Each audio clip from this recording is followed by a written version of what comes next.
नमस्कार मित्रांनो, dream line या यूट्यूब चॅनलवरती तुमचं मनापासून स्वागत आहे. मित्रांनो, हा माझा पहिलाच व्हिडिओ आज मी बनवत आहे आणि तो तुमच्यासोबत शेअर करते. म्हणून म्हटलं थोड्या मनमोकळेपणाने गप्पा मारूया. मित्रांनो, बऱ्याच दिवसांपासूनचं माझं एक स्वप्न होतं की यूट्यूब सुरू करायचं, पण सुरू कुठून करायचं आणि त्यात सक्सेस मिळेल का, किंवा लोक काय म्हणतील. कधी आत्मविश्वास कमी व्हायचा, तर कधी वेळेनुसार ते पुढे ढकललं जायचं.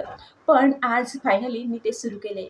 या यूट्यूब चॅनलवरती तुम्हाला माझ्या जीवनातील काही सुंदर क्षण, माझ्या जीवनातील काही अनुभव आणि नातेसंबंधाबद्दलचे विचार, तसेच काही मनमोकळ्यापणाने केलेल्या इथे गप्पा तुम्हाला नक्कीच पाहायला मिळतील.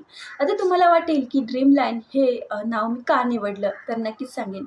ड्रीमलाईन हे नाव मी यासाठी निवडलं आहे की प्रत्येकाच्या आयुष्यात काही ना काही स्वप्न असतात. काहींची ती स्वप्न पूर्ण होतात, तर काहींची मात्र अपूर्ण राहतात. पण त्या स्वप्नासोबत केलेला प्रवास मात्र खूप सुंदर असतो आणि त्यासाठीच मी हे आज माझ्या चॅनलला ड्रीमलाईन हे नाव दिलं आहे. तर तुम्हाला ते कसं वाटलं मला कमेंटमध्ये नक्की सांगा आणि माझ्या या प्रवासात तुम्ही माझ्यासोबत असाल अशी मी आशा तुमच्याकडून व्यक्त करते. तर नक्कीच तुम्हाला माझा हा व्हिडिओ आवडला असेल तर चॅनलला नक्की सबस्क्राईब करा. व्हिडिओ पूर्ण पाहिल्याबद्दल तुम्हा सर्वांचे धन्यवाद.